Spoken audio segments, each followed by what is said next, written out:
much fun. I gotta unpop this bun, y'all. It is so tight up in here. Okay. Go ahead. Oh my God. So you Let can it breathe. out. Let it out. Jeannie Breathing couldn't for find you. denim pants to wear today. And my jeans couldn't fit this morning. I've put on 15 pounds, healthy pounds, because Yes. I am trying to redefine my body. I'm bulking up. I'm working lifting out. heavier. And you look good, honey. Thank you so much. I appreciate that. But today we will be having a live real girl chat without a button. There we go, okay? You could have done it like me and walked out like a farmer. A very pretty farmer, Adrian. But really, all right, though- you guys, who's ready for some live girl chat? Yes. It's already gone started. I know, we started Okay, early. there we Okay, go. don't forget to head over to the Real Daytimes Instagram page and use the hashtag #GirlChatLive to join in on the conversation. Okay, first up, yesterday, the Duchess of Cambridge, Kate Middleton, delivered her third child, a healthy baby boy. The baby's waving at us. I know, and alongside her husband, Prince William, introduced him to the world. And believe it or not, the royal family is already back at Kensington Palace because Kate left the hospital just 7 hours after giving birth. That's 7 hours. This differs greatly than the United States, where women can stay in the hospital 2 or more days after giving birth. But this is actually pretty common in the UK. According to the Royal College of Midwives, if the mother is medically fine, has support at home, good postnatal care, and a community midwife service, that's a lot, going home 5 or 6 hours after birth is absolutely fine. And in Kate's case, they really wanted her out of the hospital ASAP due to the sheer number of fans who showed up in a frenzy. Lonnie, I see you have your tea today. Yes. And as our royal correspondent and royal auntie, what do you make of this? That is a great accent. It was. I think got great this thing. accent. Oh my God. Yeah. Oh my God, I tried. I tried. Yeah, I have the ghetto accent, you know. Ooh, I see. You know what? For her to have a baby after 7 hours and walk out in stilettos, I mean, I know. drink 4 margaritas and I'm in bed all day. All right, she's a Hair good was woman. all blown out. She's a good woman. Makeup done. And you see the red dress that she wore, she Same was as paying that- homage to Princess Princess Diana because Princess Diana did that same thing after she had Prince Harry. And so she was kind of giving a nod to Princess Diana. I think that is just great. And That's beautiful. can we show when they had Charlotte and when Prince Williams brought Prince George and look at Charlotte. look at her waving. Yeah. She's waving. And you know what she's saying? I'm still in the running, y'all. I'm still in the running. This queen didn't kick me out. Yes. So, but I do think, I mean, I have never had a baby. You've had one. I'd like to hear your thoughts on it. Oh, well, because my story is completely different. Because I know, but had I two think C-sections. it's unrealistic. I don't want mothers to feel like they have to do that. Well, there are some moms who are just naturally gifted at birthing. My friend Jessica Luengo, after she had her first son, she was like, I'm ready to get out of the hospital. But she was, able to have it vaginally. She was very, very healthy. For me, I had 2 C-sections. I had to stay in the hospital for 3 to 4 days. With Araya, it was 4 days because of the second C-section. They just want to make sure everything's okay, you don't have any blood clots, and you actually have your first big, poo. Did you guys know that? People who have babies, did you guys know that? No, and nobody talks about it, A lot so of the go times ahead, they preach. don't. I mean, she looks amazing after having a baby. I mean, I was like, oh God, But the hardest thing for me is I could not be discharged until I had my first natural bowel movement.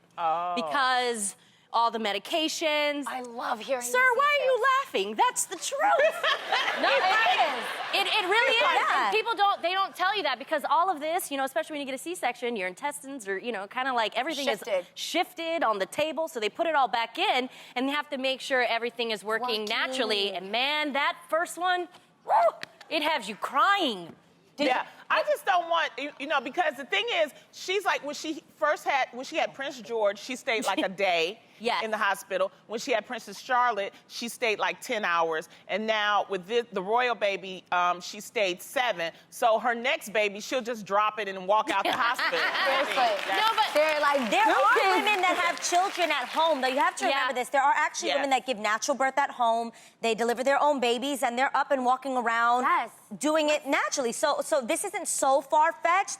So I think at the same time, it just depends on what your situation is. I think she has a full service team at Kensington Palace, so she's gonna be. She's gonna get home and be at the hospital in her house. Yes, but doesn't pretty much. it make you all kind of think back to the times when we didn't have hospitals and didn't have epidurals? Like women used to give the birth by themselves, be their own doulas, pull the baby out by themselves, and then go and fix some dinner for the man afterwards. Like they used to walk. Sometimes I read they would go into the fields by themselves at times and just focus and sit down and stand up, kind of squat, and just have that baby. We're amazing. Yeah, exactly. We're amazing.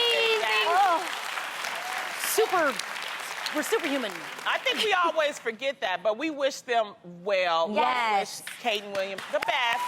Can't wait to hear what the name is going to be. I know, I can't wait. And we also want to send warm wishes to former President George H.W. Bush, who was hospitalized yesterday, you guys, just one day after his wife Barbara was laid to rest. Wow. The former president is currently recovering in intensive care unit from an infection that has spread to his blood. An official statement released by Bush's office said that he's responding to the treatment and he's recovering well. And many people worried when they first heard the news that President Bush could be suffering from broken heart syndrome, a condition some people think is very real. For example, this past December, when Carrie Fisher passed away, the actress, her mother, Debbie Reynolds, died the following day. Wow. And many believe that was from a broken heart. So ladies, do you believe in broken heart syndrome? Totally. Yes. Absolutely. I think your heart and your mind are the foundation to all of your vitals. You know, like our blood is pumping and our nose is breathing, our oxygen is going through our lungs and all that. But really what keeps all of that fresh and alive is your heart and your mind. And we've all met people who either work too much or have stresses at home and they carry it on them and they age. You see people when they really truly look older, it's because they've got life weighing on them. When you see a 90-year-old woman who's healthy and has beautiful children or families and she's got a joyful lifestyle, she actually looks very young. Yeah. So I absolutely believe that if you don't take care of your heart and your mind and fill it with what really matters, light and joy, you will die while you're alive. And sometimes it'll lead to illnesses. Absolutely. Yeah, and they were together for 73 years. That's Wow. a long That time is to be with beautiful. somebody. And then they, you may think that you're ready, you're all right. But I think that I really believe, because I looked up the official meaning of a broken heart syndrome, and it means that it's a heart condition. It's a temporary heart condition, and it can happen when someone passes because that feeling is stress. That's what it is. That's why when someone passes that I know someone's loved one, I always go over to their house and I always just sit with them. Sometimes you just sit with them and check on them and talk to them and make them remember the good times and the memories, and you try to help them get through it. And it's a grieving process, so it's very important to have that. I think for someone of his age, and obviously they were married for 73 years, I think sometimes in this situation, sometimes they can feel like, what is there to live for now? Yeah. Right. He's lost his best friend, somebody he was with 73. Guys, that's a long time to have a companion in your life and then wake up and they're not there anymore. So I think that can happen. And guys, that is real. What you're saying, Jeannie, is so true. Your mind has so much more control than we recognize. Guys, there are people that actually can put themselves into self-induced heart attacks. Like you actually can, your mind has so much power. Put it into power. You can actually convince yourself that you have an ailment and actually bring it on. Yeah. Panic attacks actually can really turn into heart attacks. You can shut your own body down with the power of your mind. So we don't recognize how powerful our minds are, our thoughts are. So sometimes when people are that unhappy, it can absolutely affect their well-being, And their health. sometimes at that age, you think, well, maybe I need to hang on for my kids. Yeah. You know what I mean? Yeah. It's all kind of thoughts when you're dealing with maybe he wants to hang on for the kids and be there for them and everything. But, we just wish him well. Yeah. And we know everything's going to be all right. Yeah. So we just want to send our well wishes. They have Great very lives. long lives. A long Great life. lives. 90 is a long time. That is people. a long time, and they've lived fulfilled lives. Yeah. They've done it all. It makes me also think, though, one thing that I do get a lot, tell me if you get this, Lonnie, but choosing to not have children and then now being divorced, the question I get a lot from my friends are you afraid of being lonely later on? Because a lot of people marry, not just have children, but they want to just have somebody by their side, which I also don't think is a fair, good reason, because you can't depend on all of those things.